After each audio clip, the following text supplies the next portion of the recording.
Komentar Silakan. Apa nih judulnya nih? bacain ya. Siap. Rahasia menang dalam segala urusan. Berat ya? Ini serius ya, jangan bercanda. Iya. Ya kemarin kan udah ikut. Masa lupa? Lupa ya. Ini justru ngefans sama antum Murojaah ini. Murojaah ya. Oke, bismillahirrahmanirrahim. Udah kayak Artis TikTok. Ustaz Hanan Topoki.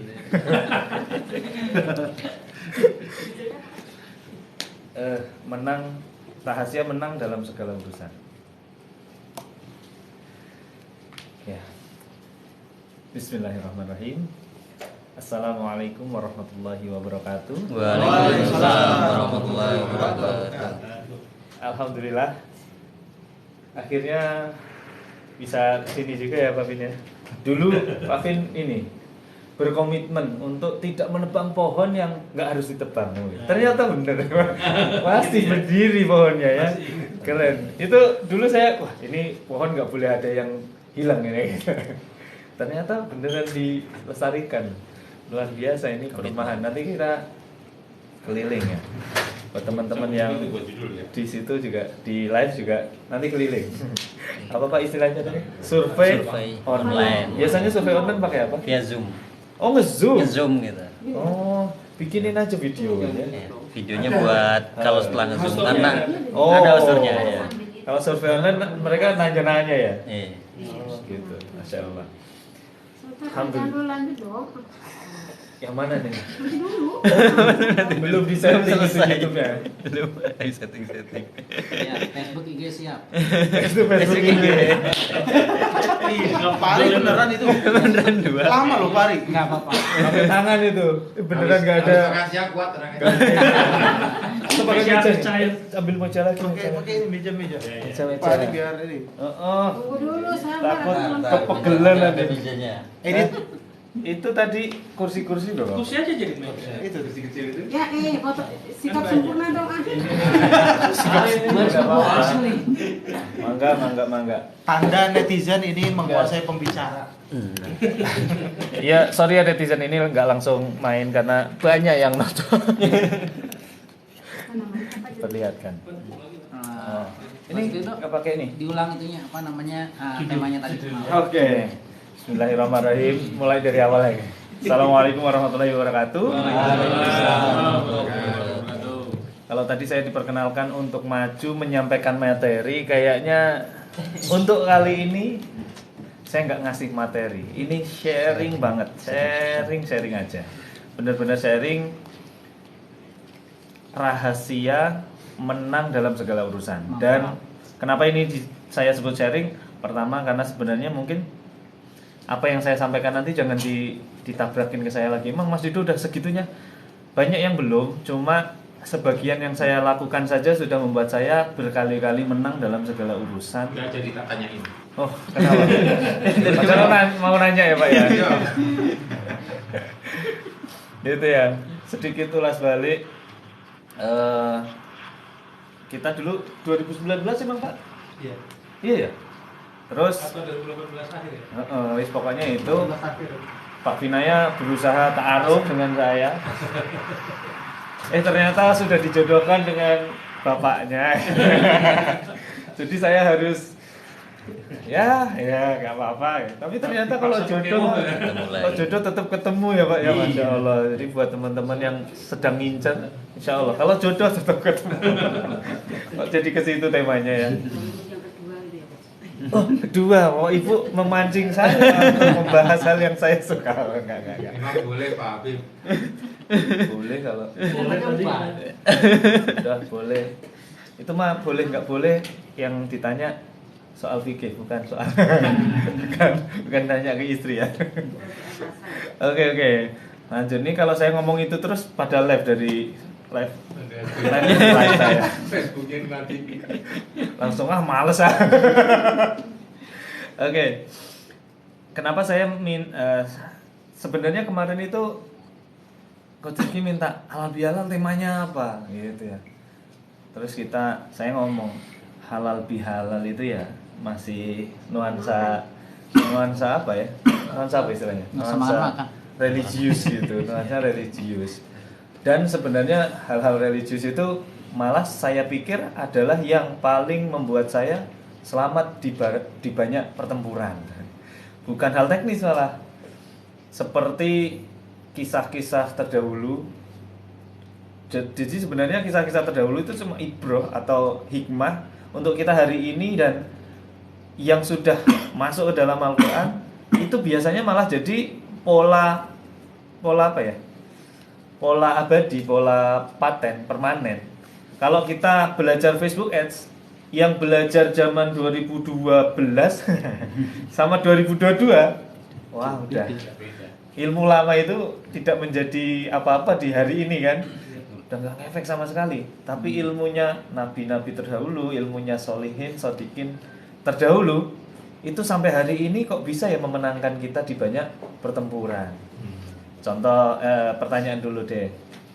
Siapa yang ngerasa sedang punya masalah? Iya. Dalam kamu kapan Nggak masalah? masalah. Bermasalah gitu. Ada masalah semua, ada masalah. Berarti tema sharing kita insya Allah cocok nih untuk semua orang. Siapa tahu ada yang wah santai aku anaknya konglomerat, Banyak. istri cantik, Arisan duit banyak. banyak, wah gitu kan. Apa itu masalah? Apa itu masalah, bingung dia, nggak kenal gitu ya. Maka saya akan kenalkan masalah gitu. Nah kalau ini kan udah kenal masalah semua. Dan ada nggak yang ngerasa ini masalah kok aku mentok, aku nggak ngerti harus ngapain lagi? Ada yang ngerasa gitu? Ada. Ya. Ada. Siapa? Siapa? Siapa? Nggak bisa tunjuk tangan ini soalnya. Oh ini ya. Udah depan lagi ini. Ini apa ya? Belum diizinkan. Nggak tahu itu aku harus bagaimana. Mau nangis susah rasanya. Nah, kita sebenarnya mentok-mentoknya kita sebenarnya belum apa-apa dibandingkan cobaan-cobaan nabi-nabi, para solihin, sodikin, Buya Hamka, Masya Allah itu. Beliau difitnah berkali-kali dan gimana? Sangat lapang dada dengan pemfitnah-pemfitnahnya. Dari Pak Soekarno, dari siapa? Apa? Anantatur itu siapa depannya? Pramudia Paramudia Anantatur. Nanya dong sama saya. Iya, sastra ya. Iya, saya malu-maluin forum Lingkarpena nih saya. Lupa kayak sastrawan ya. Nah, saya juga penggemar Buya Hamka juga. Beliau luar biasa, tapi ternyata menang-menang terus dalam tanda kutip ya. Masuk penjara malah selesai kitab Al-Azhar. Wah, selesai itu apa namanya? Kitab tafsir ya. Kitab tafsir di dalam penjara, saya nggak kebayang itu. Menulis tanpa referensi itu berarti semua ada di kepala itu. Malah selesai, dan beliau berkata kalau aku tidak diberikan waktu oleh Allah dengan itu, mungkin nggak selesai, malah dengan urusan-urusan dunia habis kan. Malah dikasih waktu, ini kamu masuk penjara dulu, selesaikan karya terbaikmu. Wah, langsung diangkat jadi dokter honoris causa dari Al-Azhar beneran, Al-Azhar Mesir sana. Padahal nggak pernah kuliah di Mesir. Kita juga pasti tahu ya, kalau kemarin kita bahasnya karena tadi ada Buya Hamka ya, saya relatekan ke situ. Tapi kalau ke dahulu lagi, kemarin saya menceritakan pasti semuanya sudah familiar dengan kisah Ibunda Musa ya, alaihissalam. Yang mana saat itu Fir'aun diberikan mimpi. Mimpinya apa? Dibunuh. Dan ternyata tafsir mimpi para penyihir-penyihirnya Fir'aun bilang akan ada satu bocah yang suatu hari akan menghentikan kekuasaanmu gitulah, yang mensabotase kekuasaanmu. Akhirnya semuanya pokoknya semua yang baru lahir dibunuh. Dan ternyata Ibunda Musa itu ya masih ini loh, itu baru aja lahir loh. Masih sangat susah payah dengan nifasnya dan sebagainya, itu pasti kepusingan dengan itu. Yang dilakukan Ibunda Musa apa? Tanyanya menghanyutkan Nabi Musa di Sungai Nil. Siapa yang ngasih tahu? Masya Allah lah. ilham kan, dapat petunjuk kan. Akhirnya yang terjadi adalah Musa malah masuk istana, dirawat calon musuhnya, sekaligus musuh Allah itu. Allah membuat Musa dirawat musuhnya. Luar biasa, hanya Allah yang bisa melakukan itu. Kalau bukan karena petunjuk Allah, nggak bakal itu terjadi. Dia akan berusaha yang rasional-rasional aja, lari kayak, ngumpet kayak, ngumpulin keluarga buat perang. Nggak tahu pasukannya Fir'aun seberapa banyak. Nggak rasional ini kayak multinational company. Ya Pak Vin ya. Ini kita dijepit berapa multinational company nih? Laku. Multinational company yang di sekitaran sini pasti jualan gede Pak, gerbang mentereng. Wah pasti ya jual itu ya Pak ya. Betul, betul. Di kita jadi keren. Bapak Ibu bisa menikmati seluruh fasilitas perumahan-perumahan mewah dan keren di lokasi Cibubur ini hanya dengan sedikit uang saja. Nggak perlu mengeluarkan 2, 3, sampai 5 miliar seperti kalau Bapak Ibu Wih keren ini. malah jadi ini Pak ya, saya bikin fetish ya Pak. Catat. Bapaknya kalau masuk itu udah turun habis saya. Ya yang sisain gitu buat kita. Itu juga saya bilang hal-hal kayak gitu tuh petunjuk-petunjuk Allah aja. Dari dulu saya nggak ngerasa nemu dewe gitu, yang mikir terlalu keras gitu. Jadi setiap saya bingung jualan kok nggak selesai-selesai itu, kopo mentok itu adalah hal-hal yang saya nanti akan sampaikan. Seperti yang dilakukan juga Ibunda Musa tadi. Berarti Ibunda Musa bisa memenangkan pertarungan itu kan? Menangnya apa? Berhasil menyelamatkan Musa. Malah menjadi Musa, beliau kan miskin juga aslinya tanpa dipusingkan dengan ancaman Fir'aun. Beliau juga udah pusing ini sebatang kara, single parent, harus ngurusin anak nih dalam dunia yang sedang diperbudak Fir'aun kan. Itu kan susah payah pasti ya. Malah masuk istana, Musa jadi anaknya Fir'aun. Dipakai bubur milnanya dari istana. Mami pokoknya dari istananya Fir'aun tuh. Gara-gara petunjuk Allah. Setelah udah gede, dapat wahyu untuk merangin Fir'aun, untuk mendakwahi Fir'aun, bikin murka. Akhirnya ya perang beneran, larilah sampai ke Laut Merah. Lagi-lagi apa yang dilakukan Musa? Memukulkan tongkatnya ke laut. Buka gitu doang. Kok gitu doang ya? Kita juga gitu Mas. Iyo beneran. Kita itu kayak di depan Laut Merah nggak bisa apa-apa. Terus biasanya petunjuk itu ya gini doang. Ya Allah. Ya walaupun kita pasti ngomongnya kenapa nggak dari tadi ya. Karena emang namanya juga ujian iman. Ujian iman masa langsung dikasih itu bukan ujian namanya ya. Sampai batas mana kita masih percaya sama Allah. Sampai batas mana kita masih percaya sama petunjuknya Allah yang paling hakiki yang diturunkan ke Nabi kita Muhammad SAW. Seperti di surat Al-Baqarah. Di surat Al-Baqarah kan disampaikan Alif Lam Mim. Dzalikal kitabul ribafi. Enggak ada keraguan di dalamnya. Berarti wes pasti benar semua tuh. Ya kan? Hudalil mutakin, petunjuk bagi orang yang mutakin. Siapa? Yang beriman pada hal yang gaib, melaksanakan sholat dan menginfakkan sebagian hartanya. Ya udah berarti kita mutakin apa enggak? Menjadikan itu petunjuk apa enggak? Ya berarti kita hanya bisa mendapat petunjuk hanya dari situ sebenarnya. Petunjuk-petunjuk selainnya kita jadi harus belajar ini belajar itu mulainya dari situ. Terus kalau mau meruntut kisah yang lain, Nabi kita Nabi Muhammad SAW juga pernah terhimpit satu peperangan yang paling mendebarkan. Itu belum mulai perang aja udah gregetan, udah deg-degan. Kita pasti tahu semuanya perang Khandaq ya. Perang Badar nih nggak sengaja malahan. Perang Badar itu nggak deg-degan malahan, karena tak terencana kan perang Badar itu kan. Kalau perang Khandaq ini kan sudah terkabarkan bakal dikepung 10.000 pasukan kan gitu ya. Kalau perang Badar kan aslinya dipertemukan Allah ya. Tiba-tiba ternyata pasukan gede banget gitu ya.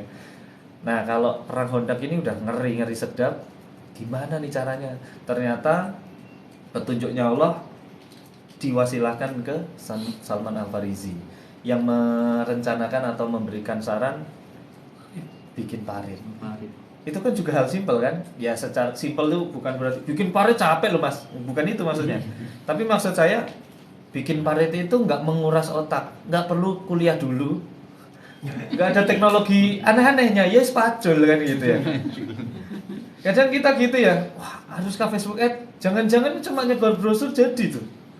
Kan kayak gitu sebenarnya kan, petunjuk itu kayak gitu. Nah, apa yang mereka lakukan, para solihin ini, para nabi-nabi ini, para sodikin ini ngelakuin apa sih gitu. Nah, nggak lain nggak bukan, kan kita gini, sebenarnya kita itu kadang kenapa nggak dikasih petunjuk, karena kita sombong. Kita ngerasa ini kan kita ya, ini kita ya. Kita ngerasa punya sudut pandang seperti ini, gini kan? Kita ngerasa gede. Terus kita ngerasa punya blind spot itu kecil, cuma segini blind spot kita. Kalau ini nengok ke sini masih kelihat, masih nengok ke sini masih kelihat. Blind spot kita cuma segini. Nah, di sini para pebisnis bilang disinilah kita butuh yang namanya coach.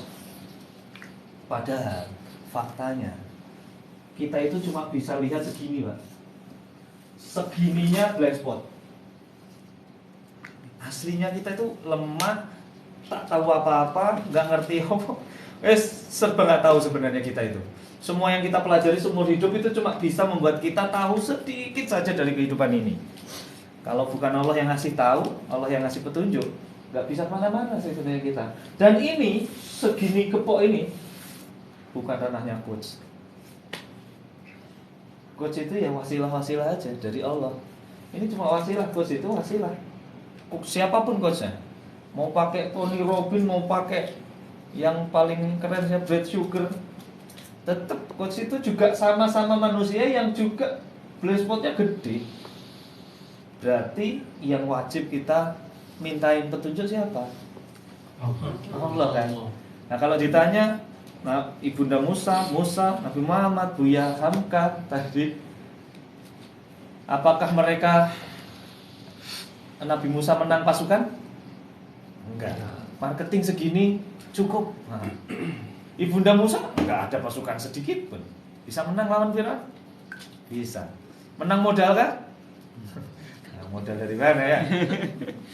Terus Rasulullah perang Ahzab itu kan, perang Khandaq itu kan disebut juga perang Ahzab ya. Ahzab itu bentuk jamak dari hizb. Kelompok berkelompok lagi. Itu kan modal tak terbatas tuh, udah kayak modal tak terbatas. Dan ternyata sampai tetap bisa, modalnya kalah. Ini saya juga belajar dari Kang Dewa Eka Prayoga. Dia selalu bertanya kepada timnya selalu gini, sebelum mulai bisnis apapun selalu gini, perbedaan mencolok apa yang bisa kita hadirkan kepada masyarakat, kepada umat, yang kalau kompetitor punya modal tak terbatas pun dia nggak bisa niru. Itu pertanyaan yang sulit tuh. Apakah Kang Dewa selalu bisa menjawabnya? Enggak. Wes itu bolak-balik istiqoroh untuk dapat ini Kang. Nah, sampai nih petunjuk nih gitu. Ya, sama Pak. Yang kita lakukan juga semua dari Al-Qur'an. Allah sendiri yang sudah bilang, kalau kita ketemu masalah, jadikanlah penolongmu apa? Sabar dan sholat. Berarti sabar dulu. Ini saya juga bukan materi nih. Lagi-lagi ini cuma sharing, karena itu juga yang saya lakukan. Biasanya masalah itu mulai terurai saat saya mulai, ya sudah ya Allah, hamba ridho. Gitu. Oh, ternyata itu juga. Ridho dulu. Ridho Deriu. Ridho Delio jadi ya. Nama saya Lido tapi harus ridho ya. Walaupun cadel tetap harus bisa ridho. Nah, harus ridho dulu, sabar dulu. Sabar ini bukan hal yang mudah. Kata Coach Rizky kemarin, ukurannya seseorang cinta sama Allah itu apa? Kan katanya cinta itu nggak bisa diukur katanya. Atau indikatornya itu sulit lah. Indikatornya apa? Ketakwaan. Si ketakwaan. Itu katanya ketinggian, belum nyampe. Itu udah tinggi banget takwa itu. Apa aja kan? Ayo siapa yang bisa jawab? Indikator kita cinta sama Allah. Apa? Berkorban. Itu tinggi lagi, Bu. Sangat tinggi itu. Level cinta, wah luar biasa udah itu. Bersyukur. Bersyukur itu juga udah lumayan tinggi, Pak. Tinggi. Ada satu yang pasif loh, Pak. Yaitu ridho, sabar, nerima apapun yang diberikan Allah. Aku ridho ya Allah, kamu kasih apapun aku ridho. Nah itu Sakaramuis gitu ya. sakarmuis. Yang penting kok ridho. Ridho. Karena hal yang paling kita cari di dunia ini ternyata kan itu ya, ridho Allah ya. Bukan yang lain-lain. Kalau harta apapun, jabatan, wanita atau laki-laki kalau buat perempuan itu ditukar dengan ridha Allah, kayaknya kita mau nggak? Ada yang mau nuker ini? Kan kita selalu ditanya ini kalau ngaji kita Pak Hikam pasti masuk bab ini. Kalau ditanya apakah nikmat terbesar dalam hidup kita, boleh nggak disebut nikmat terbesar dalam hidup kita ini yang kita rasain selama ini apa kira-kira? Iman Islam. Iman Islam selalu. Maksudnya nikmat terbesar ini apa? Ya nikmat yang kalau ada nikmat lain nggak akan aku tukar. Kalau harus mendapatkan nikmat yang lain selain nikmat iman Islam ini harus nuker dengan sesuatu, apapun itu nggak akan aku tukar. Apapun itu, dunia seisinya ditukar sama itu pun aku nggak akan kasih. Betul apa betul? Nah, tapi pas kita dapat masalah, itu kan baru dia.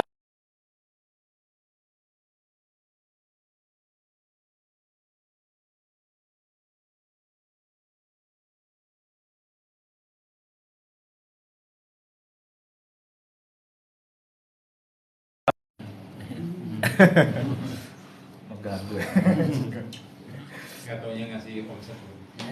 Enggak Pak, tetap ini hari ini kesempatan sharing buat Bapak Ibu itu nikmat yang lebih besar daripada omset berapapun. Mantap. Nanti dilanjut. Kenapa saya bisa ngomong gitu? Pertama, kita harus sabar, nerima dulu apapun yang kita hadapi. Kalau saya ya kemarin saya menceritakan kisah saya sendiri. Mau kemana ya? Kalau yang tadi contoh nabi-nabi kita. Waalaikumsalam. Mangga, Pak. Contoh nabi-nabi kita itu kan untuk hikmahnya. Nah, apakah hikmah ini sudah bisa diterapkan untuk kita? Apakah benar-benar work untuk kita hari ini? Ya kalau Al-Quran itu benar-benar tiada keraguan di dalamnya, harusnya kita itu sebelum masuk ke kitab-kitab marketing, sebelum masuk ke kitabnya Piliko, terus Bradley Sugar, siapa lagi? Hermawan Kertajaya, nih urusan marketing nih. Atau siapapun, harusnya ke kitabullah dulu dong. Allah bilang sabar dulu, habis itu sholat. Sholatnya belakangan. Tapi bukan berarti sabar sholat itu gantian ya. Sabar, pas sholat udah gak sabar, gak kayak gitu. Biasanya gitu, iya aku sabar. Pas sholat, habis sholat berdoa dia, ya Allah, dari sekian banyak manusia kenapa aku ya Allah ya. Untung gak dijawab sama Allah. Jawabannya kenapa enggak. Udahlah mengagetkan, menohok pula kan. Untung kan ini ya, padahal isyaratnya Allah bersyukurlah maka akan aku tambah nikmat. Gimana caranya kita berdoa pengen nambah nikmat pakai keluhan di depannya? Dapat nggak? Nggak dapat. Orang bersyukur baru ditambah. Kalau ngeluh dikurangi terus. Sampai kapan kamu ngeluh? Tak kurangin. Mau dijawab sampai berapa kali ayat itu? Hafi ayyi alai rabbikum atukadiban. Nikmat Tuhanmu yang mana yang kamu dosakan? Yang paling besar sudah tak kasih ke kamu, yaitu iman Islam. Kok kamu dikasih cobaan sedikit ngerasa kehilangan nikmat terbesar? Nikmat terbesarnya masih ada. Nah, itu sabar. Dan saat sholat itu sabarnya masih ada. Salah satu sholat tentang meminta petunjuk kita semuanya sudah tahu, tapi nggak tahu kenapa itu menjadi sholat yang sangat ditinggalkan. Sholat yang favorit apa? Duha, tahajud. Kenapa? Fadilahnya rezeki, Mas. Padahal kalau kita nggak dikasih petunjuk untuk dapat rezekinya gimana, ya nggak dapat kok. Berarti kan ujung-ujungnya kita itu menang karena menang petunjuk, bukan menang modal, bukan menang ilmu, bukan menang pasukan, bukan menang relasi, bukan menang privilege apapun. Bener-bener privilege, paling privilege ya petunjuk Allah. Nggak ada yang selain itu. Privilege untuk menang di segala urusan, kalau boleh bilang satu pertama ya petunjuk itu. Petunjuk itu ngarahin kita ke apa? Ke sesuatu yang mendatangkan modal, ke sesuatu yang mendatangkan relasi, ke sesuatu yang mendatangkan apa? Ke sesuatu yang kita kadang nggak masuk akal, mendatangkan keajaiban. Dulu saya juga merasa pusing juga saat saya berislam. Setelah itu kan satu keluarga berislam, Pak. Kecuali satu biji manusia. Satu biji. Semua bijinya. Dua ya. Bapak saya. Sampai sekarang Mas setiap ketemu masih sukanya ngobrolinya ini masalah teologi. Nah, beliau masih ini apa namanya? Kekeh dengan agamanya. Tapi kan sudah berislam nih. Syariatnya nih nggak bisa nih bersatu antara laki-laki yang bukan muslim dengan ibu saya wanita yang sudah muslim nih. Pilihan cerai, Pak, itu berat, Pak. Wah, kita kehilangan macam-macam itu ya, sebagai seorang ayah, sebagai seorang suami, sebagai sumber nafkah dan sebagainya kan pusing ya. Pilihan berat ya, tapi ya karena udah beriman, sabar, sholat, istiqomah. Petunjuknya apa? Ya ternyata tetap mantepnya syariatnya memutuskan untuk itu ya itu. Terus saat anak saya lahir yang kedua, langsung masuk ICU. Saya pikir akan cepat gitu ya. Karena masuk ICU itu ternyata lumayan ya. Per hari minimal 5 juta per hari itu. Belum pernah saya punya pengeluaran sebesar itu seumur hidup saya. Nggak tahu nanti mungkin akan ada waktunya saya punya pengeluaran sebesar itu lagi, tapi bukan untuk itu ya, buat sedekah gitu ya. Amin. Amin ya. Udah diajarin. Tapi saat itu saya cukup pusing lah. Tabungan yang saya selama ini kumpulkan untuk umroh, untuk haji, untuk kurban, untuk macam-macam, untuk sekolah anak nanti, untuk investasi yang saya rencanakan. Terus perusahaan saya pinjam juga, uang perusahaan saya pinjam, alhamdulillah saya masih diberi partner bisnis yang masya Allah udah pakai bangkrut kita nanti ya. Kalau emang harus bangkrut dulu lah, gitu ya. Kita belum lama kok sukses, masih inget lah gimana susahnya dulu. Santai pakai nanti kita rintis bareng-bareng lagi. Thank you kita ambil itu, beneran hampir bangkrut. Kalau saya nggak ketemu obat ketek itu bangkrut saya, Pak. Tapi itu juga petunjuk, itu petunjuk banget. Nah, tapi itu nanti, ini baru ke anak dulu. Terus ke mertua, sampai mertua nyodorin tanah, jual. Udah nggak punya apa-apa lagi, gimana? Mau bantu lewat tanah. Sedangkan saya itu punya banyak sekali nomor rekening, Pak. Arahnya tahu kan ya, harusnya saya bisa lah yang ngajuin apa-apa ya. Kredit apa, utang tanpa agunan, kartu kredit dari banyak bank. Sekarang aja masih lebih dari 25 rekening saya ini. Tukang iklan jadinya. Kalau ke band saya jadiin kantong yang lain, bikin yang baru. Kena band lagi saya jadiin kantong yang lain, bikin yang baru. Jadi uangnya dipisah-pisah berdasarkan rekening gitu. Karena saya akuntingnya rada-rada jelek, jadi tidak saya pisahkan dalam catatan, tapi saya pisahkan langsung fisik uang-uangnya itu pisah-pisah, Pak. Dulunya pakai kresek pakai kresek sini umroh gitu, masuk, kurban masuk, terus pendidikan anak itu masuk ke plastik es 1 kiloan ya, tahu ya, buat bikin es batu itu ya masuk ke situ, saya tulis pakai ini. Setelah bikin rekening itu mudah ya, sekarang bikin. Ya dulu kenapa nggak bikin rekening, karena isinya cuma ratusan ribu. Setelah isinya mulai banyak, kok tebel banget nih di rumah nih, ngeri. Nah, baru ke rekening. Nah itu pelayang lah, wis melayang bingung saya. Di saat itu udah hampir 2,5 bulan, anak saya ada di ICU. Saya udah habis, uang perusahaan hampir habis. Terus sampai pokoknya saya berhenti ngutang perusahaan tuh karena uang 16 juta dari sekian banyak.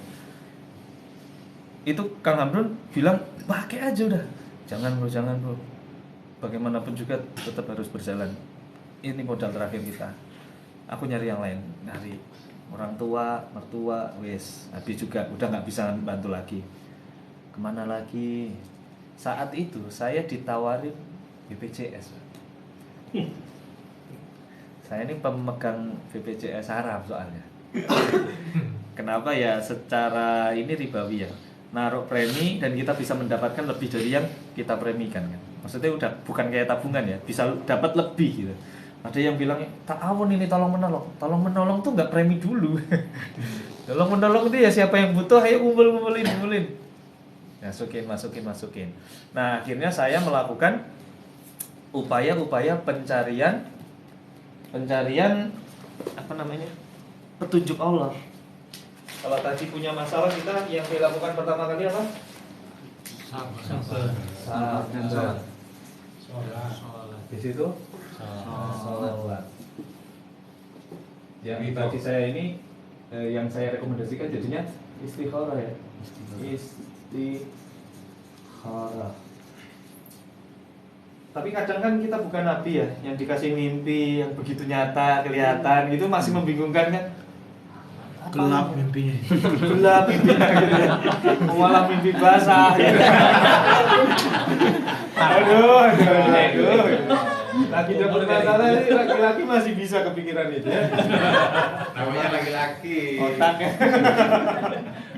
Nah, akhirnya bingung. Nah, ternyata 17 untuk 17+. Ternyata untuk manusia biasa ya harus ada ikhtiar tambahan. Selain istikharah, biasanya para ulama menyarankan istisyarah. Istisyarah itu meminta nasihat ke orang yang lebih mulia, kita anggap lebih mulia, lebih berilmu, lebih bijaksana. Minimal aja orang tua kan. Paling tidak, karena doa orang tua ini setidak mustajabnya doa orang tua pasti mustajab untuk anaknya. Dan biasanya kalau ke ulama nih, misal ke ulama itu mimpinya benar. Biasanya mereka yang istikharah terus mereka yang dapat petunjuk. Dikasihlah ke kita. Bisa seperti itu. Atau saat itu saya minta nasihat, ngapain lagi ya, kemana lagi ya, serasa belum dapat klik gitu. Ya tadi banyak yang ngasih nasihat, nggak apa-apa BPJS, darurat. Darurat ini gimana sih? Level darurat ini gimana, saya bingung. Nah di situ saya ngerasa nggak sedarurat itu. Darurat padahal itu hidup dan mati. Akhirnya saya melakukan yang keempat, namanya istifta, meminta fatwa. Akhirnya inilah yang jadi petunjuk. Ternyata ini kan polanya ya. Ternyata pola keempat inilah atau urutan ikhtiar keempat inilah yang jadi solusi saya. Saat itu saya nanya ke seorang teman, ya sekaligus saya panggil Ustadz di Bogor, teman-teman kita juga. Saya sebut mungkin sebagian pasti kenal. Saya nanya, Kang, ini banyak yang nyaranin BPJS gimana ya? Alhamdulillah beliau bukan orang yang ada di keluarga saya. Kalau ada di keluarga saya pasti nih iya-iyain aja gitu ya. Kenapa? Karena ngerasain. Jadinya nggak objektif.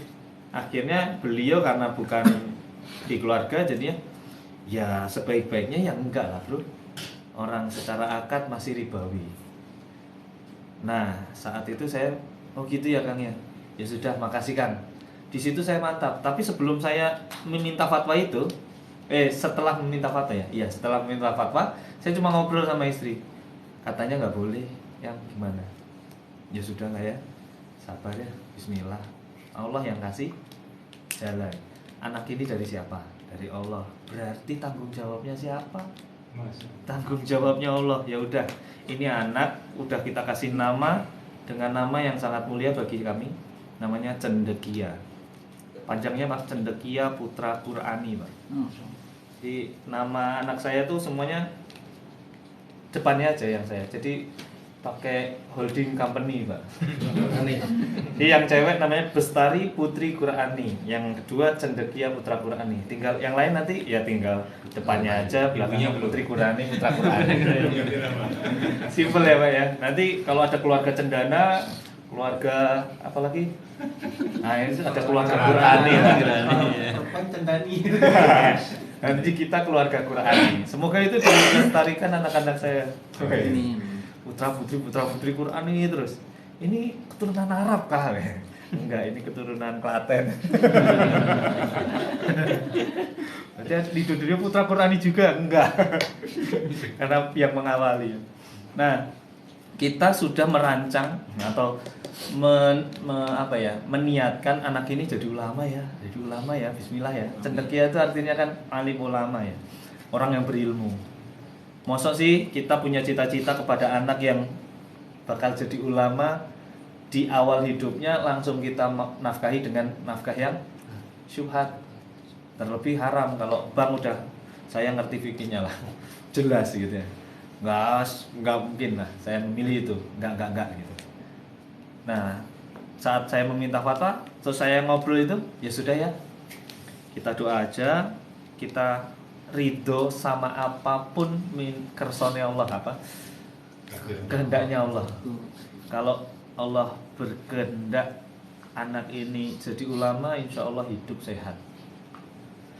Kalau Allah berkehendak anak ini jadi syafaat kita suatu hari di akhirat nanti, ya kita relakan dia untuk syahid.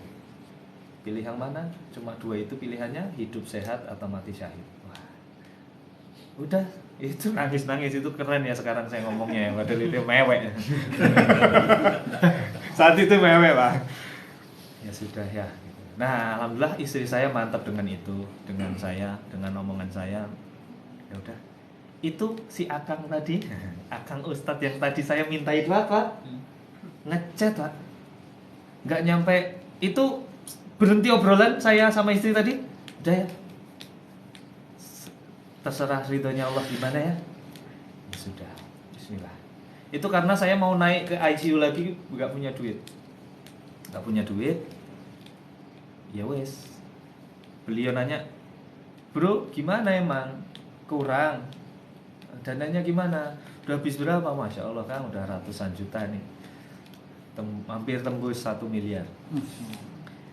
Sampai detik ini saya masih punya utang 500 juta Pak. Nah, terus beliau bilang, ya sudah, minta izin angkat ya. Angkat, maksudnya angkat gimana Kang? Ya angkat ke teman-teman, siapa tahu angkat infonya gitu bilang. Beliau bilang gitu, angkat infonya, siapa tahu ada yang bisa bantu. Cuma gitu dong.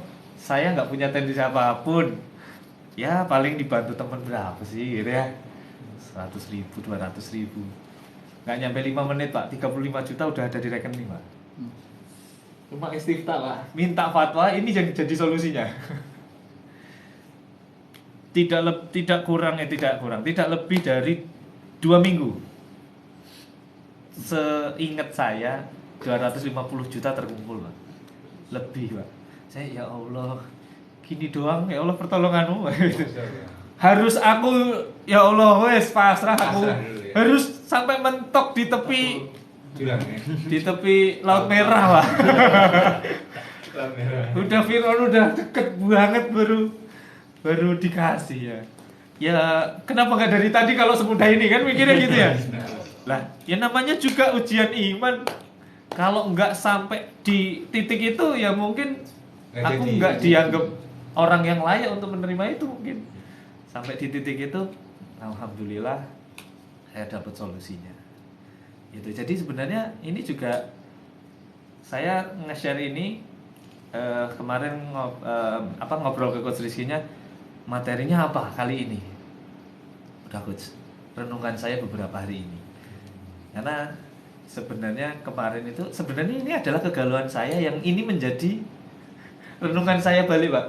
Ini kayak dulu lagi nih, gimana gitu. Itu sama istri kayak gitu. Nangis-nangis. Sebelum kemarin berangkat ke yang di Bogor itu, saya nangis dulu di rumah sama istri. Biar nggak meledak-ledak di forumnya, Bu. Nanti malah saya nggak bisa ngomong. Jadi saya habisin di rumah, rada tenang baru saya berangkat. Saya cuma mau ngomong, saya merasa tenang dalam kondisi seberat yang saya sekarang alami dengan ini, Coach. Nah, mau nggak saya sharing ini? Siapa tahu ini jadi wasilah saya juga dapat solusi. Yang kedua, jadi wasilah teman-teman dapat solusi juga. Tapi inilah yang saya terapin. Ya cuma muter-muter gini, Bang. Sabar, sholat istikharah. Makanya sholat istikharah adalah salah satu sholat yang di dalam hadis itu para sahabat bilang sholat istikharah adalah satu sholat dari sekian banyak amalan sunnah yang Rasul menyampaikannya seperti menyampaikan ayat Allah, alias serius banget.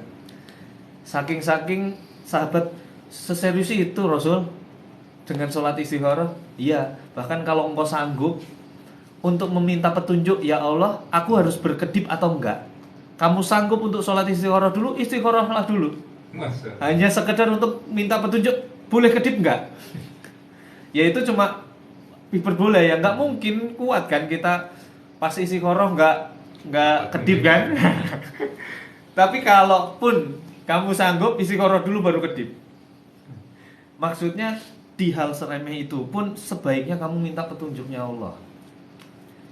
Nah, sebagian kita kebanyakan kan sholat hajat.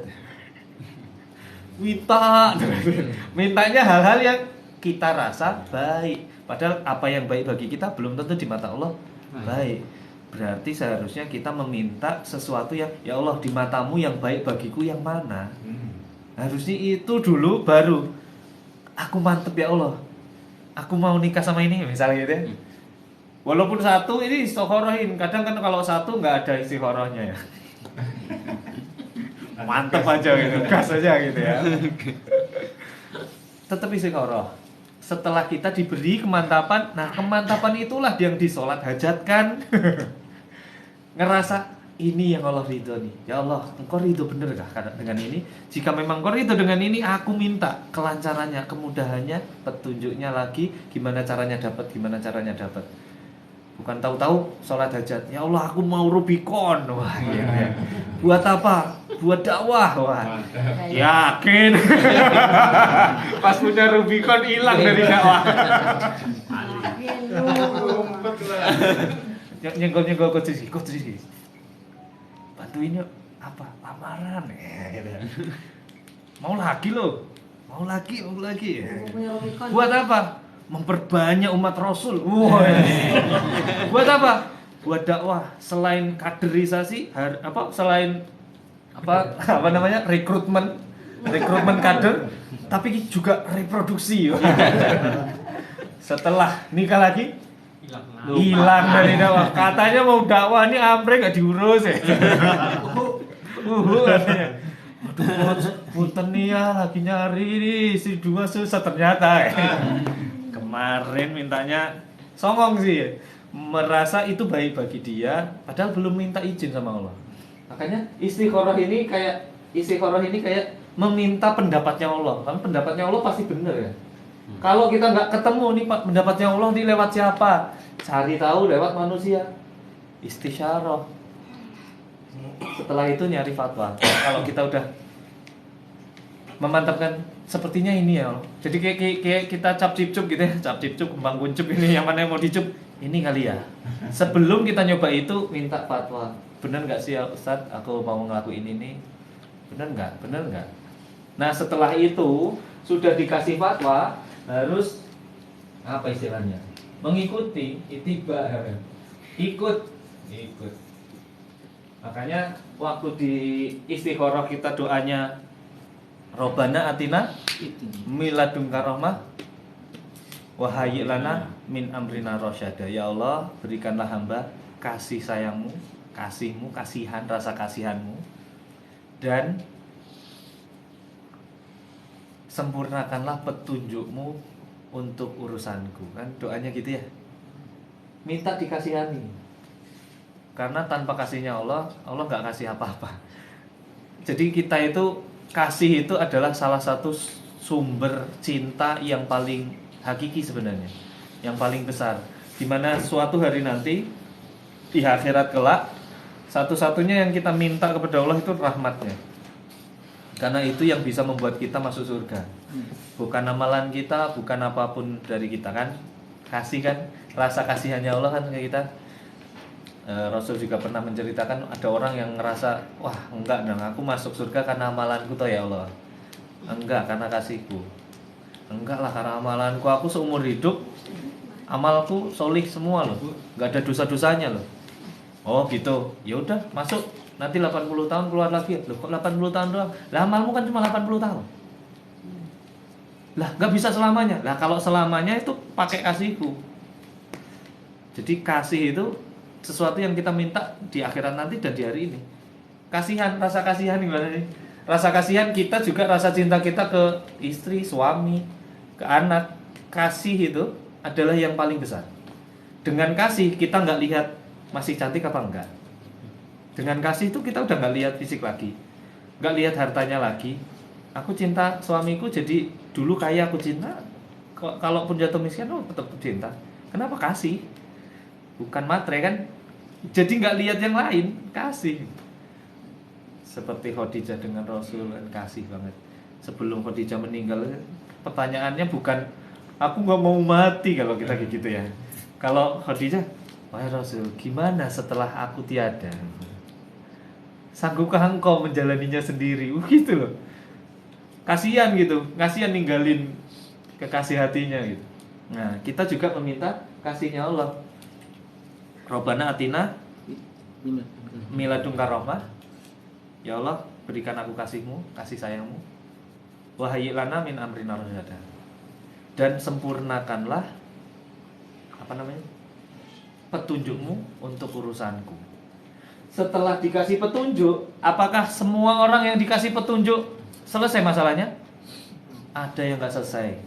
Kenapa? Karena dia ngerasa petunjuknya masih meragukan. Padahal udah jelas. Udah jelas disuruh keluar dari bank. Udah petunjuk jelas itu. Ngaji sini, ngaji sono, meminta fatwa semua ustadz. Kok semuanya haram ya? Ngerasa bukan petunjuk. Terus dia ngerasa petunjuknya setan adalah petunjuk. Kayaknya di sinilah, entah dulu lah, nantilah, ngumpulin aset dulu lah, aset lamaan. Makanya ada doa yang kedua, harus ngikutin, biar kita kuat ngikutin ini. Pas kita istikharah dan istiftah ini adalah doa yang lain. Allahumma arinal haqqa haqqa warzuqna tibaa wa arinal batila warzuqna tinaba. Ya Allah, tunjukkanlah aku yang hak itu hak di mataku, dan beri aku kekuatan untuk ikutin itu. Karena cuma ditunjukin ini loh yang benar, belum tentu kita kuat ngikutinnya kan. Saat kita ditunjukkan, ya Allah tunjukkanlah aku yang batil itu juga batil di mataku, dan kuatkanlah aku untuk meninggalkannya. Belum tentu juga kuat kita meninggalkannya, kecuali daya dan upaya itu datang dari Allah. Ya kita mintakan, biar prosesnya nggak berhenti di dapat petunjuk. Kebayang nggak kalau Musa dikasih pukulkanlah tongkatmu ke laut merah? Yang bener aja ya Allah. Cuma tongkat tuh. Aneh-aneh. Enggak. Gimana kira-kira? Enggak ada pilihan lain kan? Ya Allah. Tapi kita seperti itu loh. Yes. Kita itu seperti itu biasanya. Yang membuat kita tuh kayak nggak dapet. Ya Allah, mana solusinya? Itu kayak orang kebanjiran. Ya Allah, berikan aku pertolongan. Ada ketek lewat. Enggak, ayo masuk. Enggak, aku menunggu pertolongan Allah. Datang lagi ban. Datang lagi apa? Datang helikopter. Ayo udah mau lelep itu. Enggak, aku pasti tolong Allah. Pas mati, ya Allah, kamu enggak nolong aku. Lah tadi yang aku kirim itu apa kalau bukan pertolongan? Kamu aja yang enggak kuat ngikutin petunjukku. Jadi buta mata hatinya gitu. Karena emang enggak doa tadi, enggak meminta kekuatan untuk diberi kekuatan untuk itu. Nah, jadi ya aku pikir kita ini apapun urusannya sebenarnya ya putar-putar di sini, Pak. Faktanya kita itu nggak ngerti apa-apa, berarti kita harus minta tolong, nyari tahu, minta petunjuk dari yang maha tahu. Gitu, Pak. Ada yang mau didiskusikan? Silakan. Ada kok. Apa, Pak? Yang Masya Allah. tadi itu kan kita sudah macam-macam dari mulai sabar, sholat, istighfar. Nah tiba-tiba itu seperti video tadi dianggap saran yang tadi ngambil BPJS atau misalnya tetangganya rentenir itu masih wes tak pinjami wae supaya anakku sehat, itu dianggap ini mungkin jawaban sehingga diambil. Nah untuk meyakinkan kalau masih ada kata ini mungkin udah bukan Pak. ya, tapi kan orang itu nggak seperti video tadi. Sampai pulang ke rumah ngomong sama istrinya, gimana nih Tri, ini nggak boleh nih, menurut Islam tuh nggak boleh nih pinjam BPJS itu. Dan tapi ya anak kita nanti gimana gitu Ya. Nah untuk memperkuat itu tuh apa kira-kira yang mesti diperkuat lagi? Pertama ini sebenarnya biasanya orang tuh berarti sampai istikharah, Pak. Terus waktu dia mendapatkan seolah-olah petunjuk, padahal bisa jadi dari setan. Karena setan tuh senang banget saat kita mencari petunjuk, terus dia memberikan seolah-olah petunjuk. Jadi ngeduluin Allah, itu senang banget. Makanya ada istilah istisyarah. Kalau masih ada kata mungkin, berarti masih ragu kan? Masih perlu tanya dulu ya. Masih ada perlu tanya dulu. Saat udah ada yang nawarin BPJS, minta fatwanya. Ini boleh yakin? Iya. Secara syar'i ya, secara adab boleh nggak sih itu? Ya, secara adab apa ya? Misal apa ya yang enggak sesuatu yang kita ambil tapi tanpa adab. Jualan tapi nipu-nipu dikit ya gitu ya. Itu nggak ada adabnya kan? Nah itu ada fatwanya pasti. Yang nggak ada adab itu akhlak gitu ya, nggak boleh. Ya udah jangan dilakukan. Nah makanya emang harus lengkap sih, karena kita manusia biasa bukan kayak nabi, dilengkapkan gini. Karena terus harus tahu kaidahnya bahwa petunjuk Allah tidak mungkin menjuruskan kita ke keharaman. Nah intinya itu kan. Itu inti. Pokoknya ketika Itu harus ada tahu. kelihatannya bagus tapi itu ada Itu masih usaha, haram, pasti ya, bukan petunjuk Allah. tetap harus berhenti gitu ya. Betul. Harus berani ya. Harus beneran harus. Justru kadang Allah memang kasih cobaannya di situ. Tak kasih nih.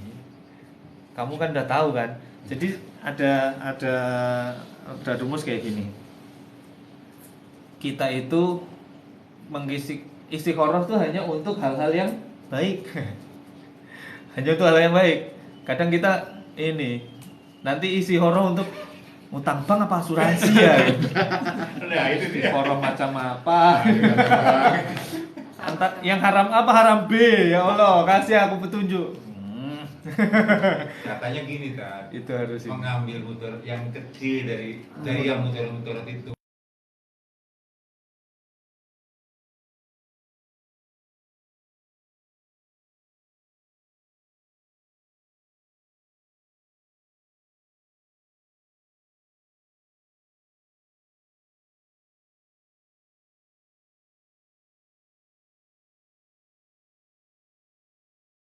Terancam. Saat itu kenapa saya merasa belum terancam? Ya kondisi ini masih aku bisa bikin anakku masuk ICU dengan cara-cara lobby gitu. Saya masih merasa kayak gitu. Masuk ICU tapi nggak pakai duit. Masuk dulu Bu. Urusan itu Belakangan. ini KTP saya ini jaminannya ini. Aku masih bisa dengan itu gitu. Saya merasa masih bisa dengan lobby dan sebagainya. Makanya saya nggak menganggap itu.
Ikutin.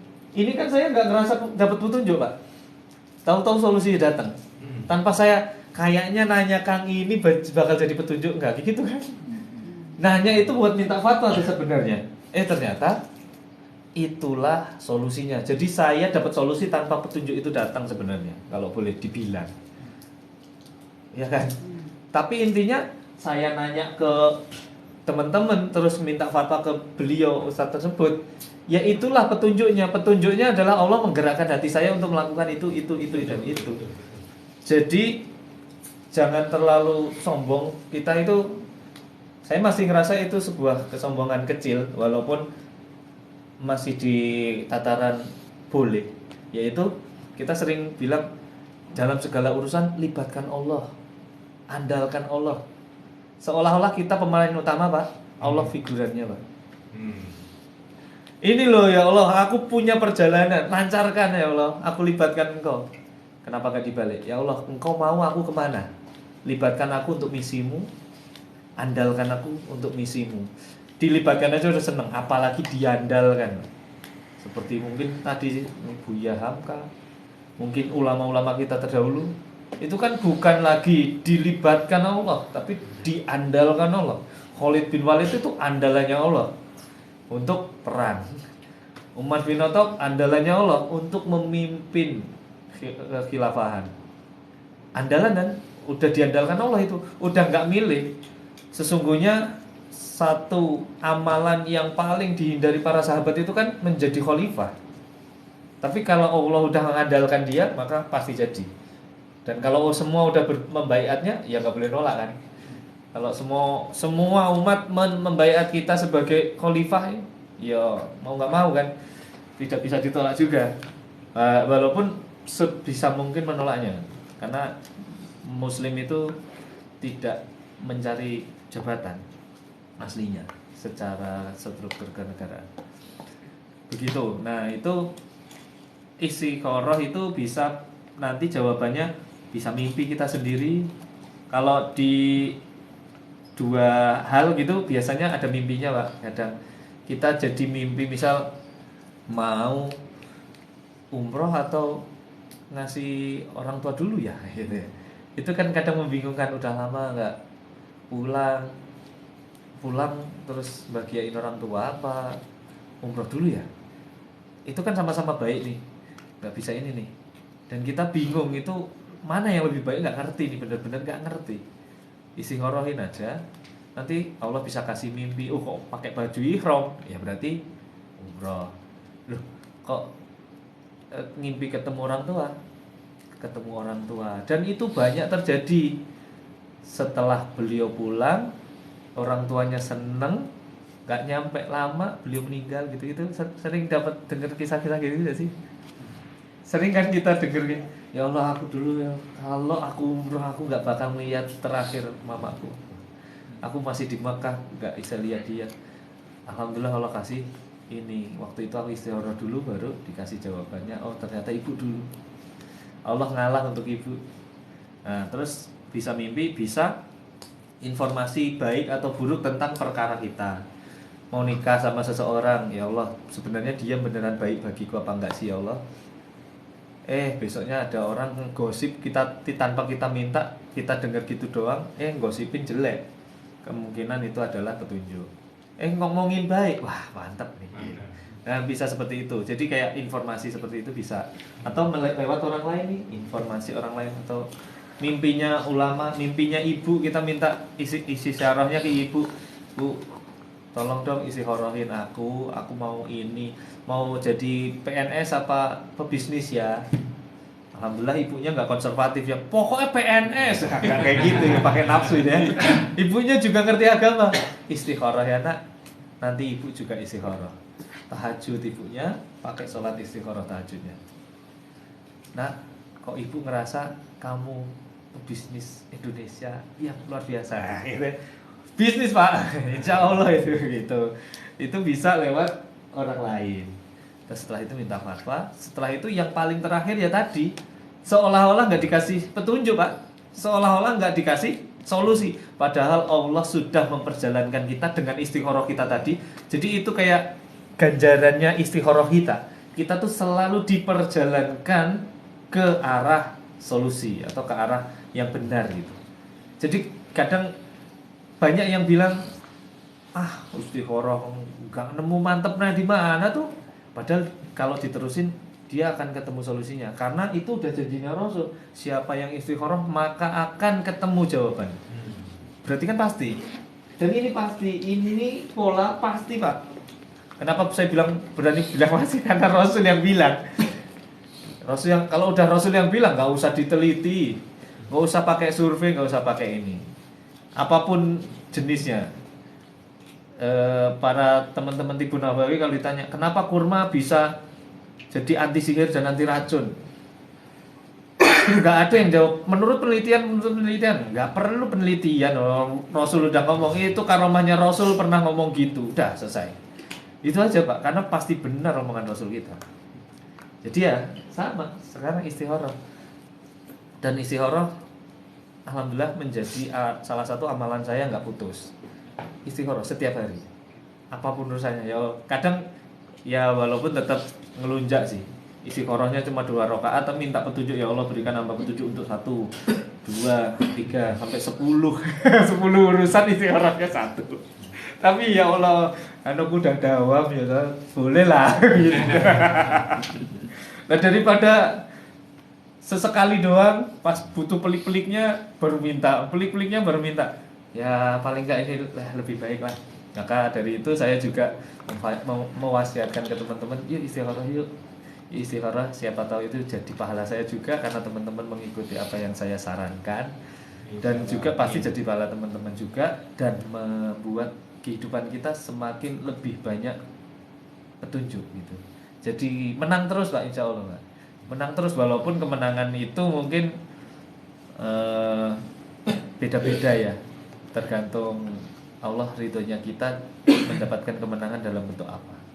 Dan kemenangan yang terbaik itu adalah kemenangan di akhirat. Nah ini yang kemarin saya juga sampaikan ya, jangan dipikir yang dimaksud kemenangan itu pasti urusannya selesai loh. Bisa jadi itulah kemenangan yang menurut Allah menang yang sesungguhnya. Apa? Yaitu kita sabar dengan masalah kita sampai matinya kita, dan kita akan berbahagia saat nanti ketemu Allah dengan pahala sabar itu.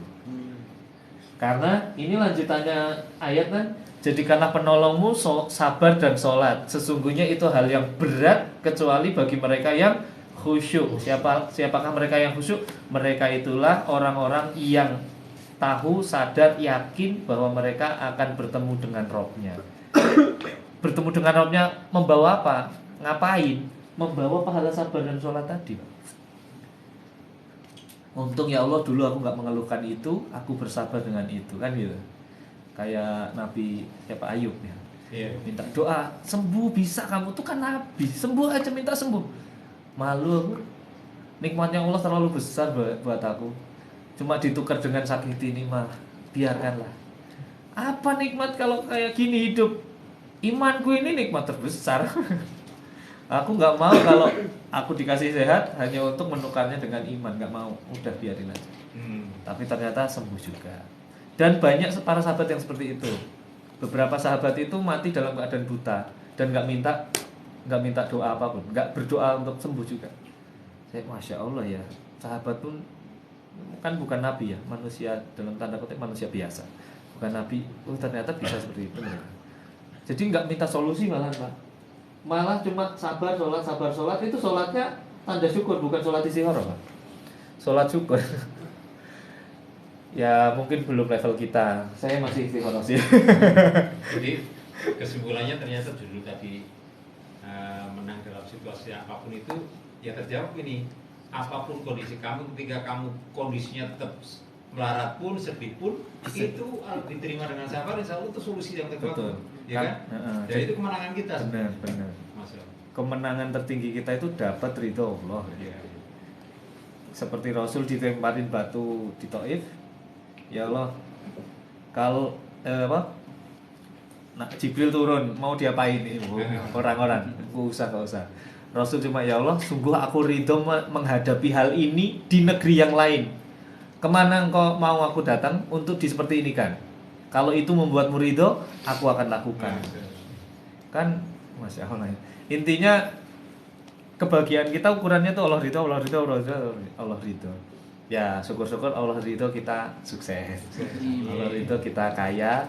Nah itu di level saat kita sudah bukan lagi cuma sekedar melibatkan Allah, tapi berharap dilibatkan sama Allah.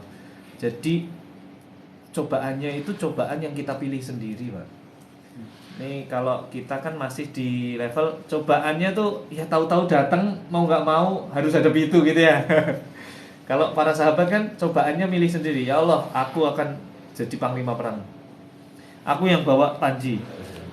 Itu resiko besar Pak. Tapi itu cobaan yang dia pilih. Abu Bakar memilih cobaannya apa? Jatuh miskin untuk menghidupi sekitar 170 manusia yang diboikot di Mekah untuk hidup selama 2 tahun lebih.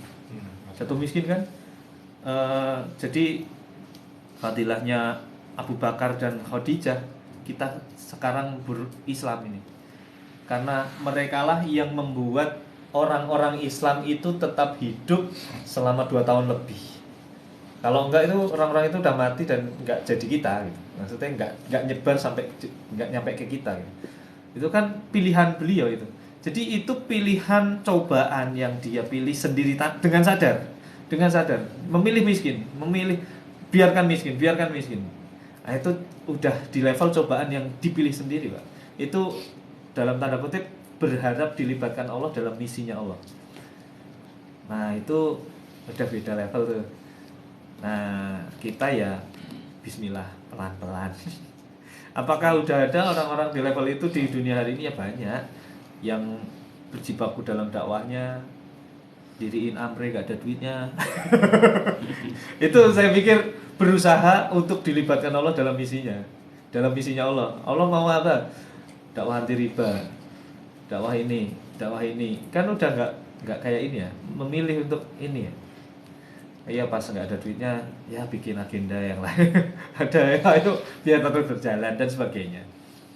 Itu ya level. Dan buat saya saat itu dulu saya mikir gitu ke coach, ini operasional piye coach?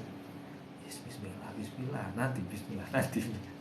Setelah saya tahu, oh ini pilihan hidup ya. minta dilibatkan Allah dalam misinya ya, aku mau ikut. Nah, gitu. Langsung, kamu ketua Bogor, enggak gitu juga. Kok malah ditodong, saya sih angkut-angkut aja lah. Enggak. Bogor belum ada ketuanya. Kamu ya. Baru minta dilibatkan langsung diandalkan, Pak. Wah, itu mengagetkan juga sebenarnya. Karena belum di level itu yang saya pilih aslinya, tapi kok udah ke situ ya. Ya kalau emang Allah ridhoi saya gitu akhirnya. Gitu sih. Balik lagi ke Allah ridho. Kalau Allah udah ridho kayaknya apapun jadi. Apapun dapat, apapun bisa. Gitu sih. Begitu, Pak. Mau jadi kayak Abdurrahman bin Auf, ya karena Abdurrahman bin Auf memilih cobaannya itu bukan bersusah payah mencari harta. Abdurrahman itu sebenarnya terpaksa Pak jadi orang kaya. Kata Ustadz tadi Hidayat, Abdurrahman sama Utsman itu ngiri sama Bilal. Ya Allah Bilal, cuma pakai suara merdumu kamu masuk surga. Aku harus bolak-balik Syam dan Madinah untuk bisa mendapatkan surga. Ngapain? Dagang, capek itu. Jadi mereka itu ngiri Pak. Dagang capek-capek, surganya selevel sama kamu. Itu mereka pinginnya mending jadi Bilal, nggak jadi ini. Tapi ya karena itu talentanya ya pilih itu. Aku bisa diandelin di mana ya Allah? Aku bisa diandelin di mana ya Allah? Gitu. Pertanyaan mereka itu. Makanya Coach Riki selalu bilang banyak yang perlu dibantu. Ayo jadi triliuner gitu ya. 10 juta per bulan cukup emang buat makan. Tapi kalau buat sedekah 1 miliar kurang. Kenapa? Karena talenta kami di dagang, Pak. Kalau saya bisa kayak Ustadz Adi Dayat, kayaknya saya teramah terus. Enak ngomong doang ya. Surga, Pak. Nah, dagang itu halaman 23 tapi nggak bisa. Udah pusing kitab ini ayat yang ini dari atas dari bawah Pak. Salah. itu luar biasa loh Pak, itu luar biasa. Tapi ya sesuai talenta masing-masing kan jadinya kan. Siapa lagi si Sahabiyah yang bisa merawat pasukan perang, ngerawat. Tapi ternyata ada kan Sahabiyah yang mungkin kalau dibilang zaman ini tuh dokternya zaman itu gitu ya, zamannya Madinah dulu, zamannya Rasul. Jadi dokter kan boleh ya, kalau untuk pengobatan itu kan apa? Ya saling menyentuh dan sebagainya. Awalnya cuma jadi penyembuh aja, perawat. Tapi pas melihat anaknya dua-duanya mati di hadapannya, pakai imamah ditutup mukanya, ternyata dia bisa melindungi Rasul dari kematian. Wanita itu. Jadi itu juga memilih cobaannya sendiri. Berarti ya kita juga gitu, bismillah bisa.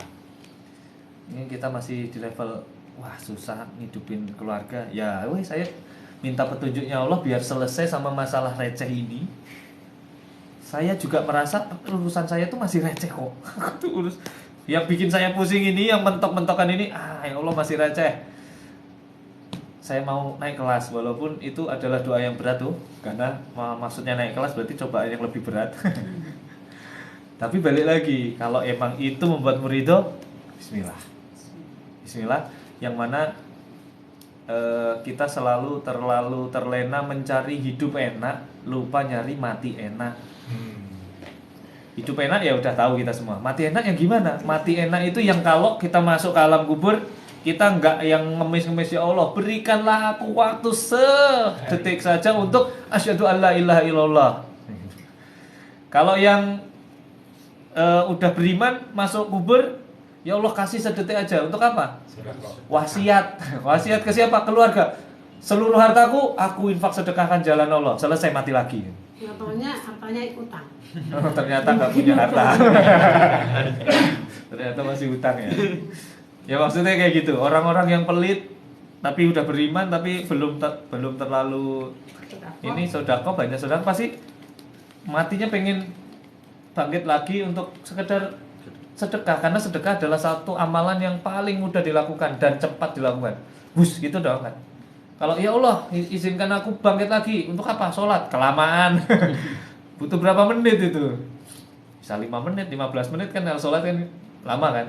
Kalau sedekah kan langsung. Nah, berarti kan kita sebenarnya itu udah isyarat ya. Kalau kita harusnya banyak-banyak sedekah sekarang. Banyak-banyak ngasih. Banyak-banyak ini. Itu mati enak. Buat saya mati enak tuh seperti itu. Mati enak. Para sahabat juga ada satu surat yang turun lantaran Hamzah atau Ja'far yang meninggal ya. Meninggal syahid. Kalau nggak salah Ja'far. Ja'far itu kan hilang tangannya untuk memegang panji Rasulullah ya. Itu kan di akhirat diganti sayap, bisa melihat surganya seluruh manusia. Sahabat-sahabat dia bisa dia lihatin kemanapun dengan kecepatan yang sangat tinggi, karena memang surga itu sangat luas. Ja'far meminta untuk hidup lagi. Ya Allah, boleh hidup lagi nggak? Untuk apa? Untuk syahid satu kali lagi dan memberitahu mereka semua bahwa surga itu nyata dan begitu nikmatnya. Nggak bisa. Tapi aku mau ngasih tahu sahabatku, enak di sini, buruan mati. Gimana caranya? Allah turunkan surat itu. Surat apa? Lupa. Surat lupa saya. Dulu saya waktu anak sakit itu saya lagi saat itu gara-gara baca Al-Baqarah itu Pak, Hudalil Mutakin itu, bahwa Al-Quran ini tiada keraguan dan menjadi petunjuk bagi orang yang mutakin itu. Saya ngafalin Quran Pak.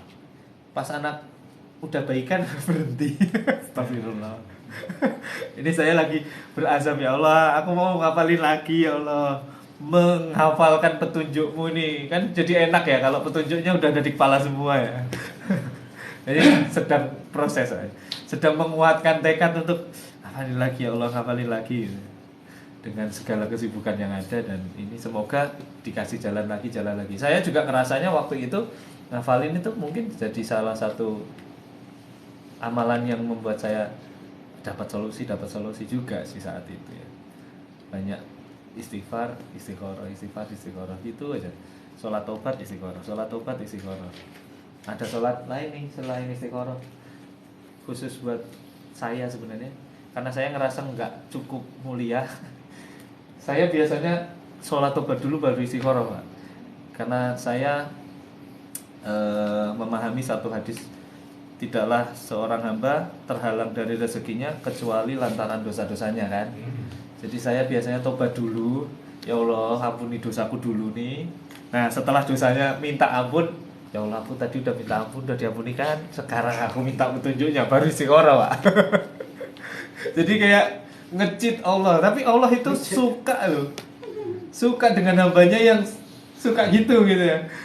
Karena tobatnya kita itu didambakan Allah kan. Jadi Allah itu sama kita kayak pacaran gitu ya. Saat ditinggal pergi pacarnya gitu kan, sedih kita gitu ya. Allah juga gitu Pak, sedih Pak kalau kita lagi maksiat. Kok kamu ninggalin aku sih? Pas kita balik tobat Pak, Allah sendiri yang bilang di hadis qudsi, sesungguhnya jika ada hambaku yang bertobat padaku, aku bahagia seperti bahagianya orang yang tersesat di padang pasir dan kehilangan untanya. Itu kan resiko mati di tengah-tengah kehausan. Dan ternyata dia menemukan untanya kembali. Aku lebih bahagia daripada dia. Jadi maksudnya, wah alhamdulillah kamu balik ya, sini. Peluk aku lagi ya, dalam tanda kutip gitu. Ini Allah, bukan kayak manusia. Aku maaf ya, minta maaf ya. Saya lanjutin dikit. Kalau manusia kan, minta maaf aku ya. Nah, kita jawabnya gimana? Balikan yuk. Kau pikir maaf saja cukup? Setelah selama ini aku berbuat. Kalau Allah enggak Pak. Allah enggak. Luka ini tak akan pernah sembuh gitu ya. Itu manusia Pak. Allah enggak. Allah itu beneran maha baik. Insya Allah kita taubat. Ini makanya salah satu di kemarin training terapi ubah jati diri yang membuat kita nggak pernah kaya. Salah satunya ternyata setelah di banyak survei, kenapa orang terhambat untuk jadi orang yang sukses, kaya, melimpah? Itu salah satunya merasa jadi orang pendosa dan merasa tidak lagi disayang Tuhannya. Di semua agama ternyata hampir semua orang miskin yang sulit bangkit, orangnya seperti itu mentalitasnya. Kenapa orang-orang bejat malah kaya? Karena dia nggak pernah merasa bersalah. Iya, merasa pantas-pantas saja minta terus sama Allah. Pantesan bilang begini ya. Ya korupsi dikit-dikit nggak apa-apa lah. Malah kaya kan? Malah kaya. Dia. Karena merasa pantas menerima itu, Pak. Masalah. Merasa pantas. Lah terus gimana biar tetap mulia? Ini sering Pak Haris kok bertobat. tahu isi hati koruptor. Kacau, terlalu jauh mikirnya. Sering banyak bertobat, habis itu Bukan? ngerasa dicintai lagi, Pak. Jadi sekarang saya setiap kali kita bertobat, saya mensyukuri tobat saya aja udah. Ya Allah, makasih dikasih getaran hati untuk tobat. Makasih ya Allah, makasih. Karena yang bikin saya tobat siapa? Allah juga kan. Berarti Allah pengen Tapi benar tadi mengampuni saya.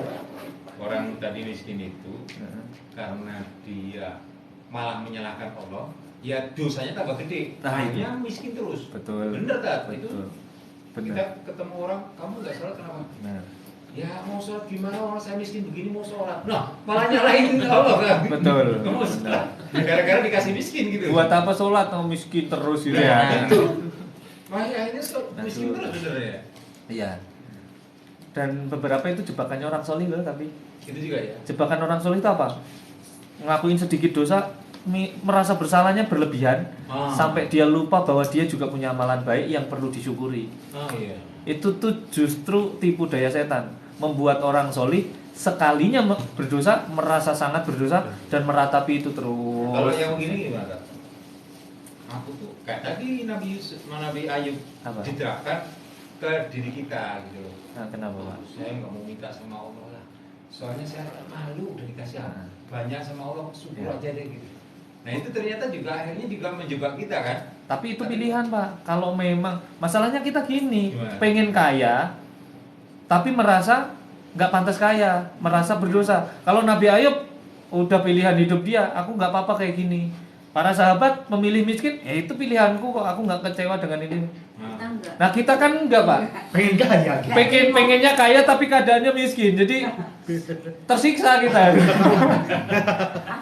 Jadi loss aja ya. Loss aja kalau Loss. mereka seperti Abu Bakar tadi. Kamu miskin loh jadinya. Itu pilihanku. Kalau emang itu bikin Allah itu aku suka. Ya udah aku miskin aja.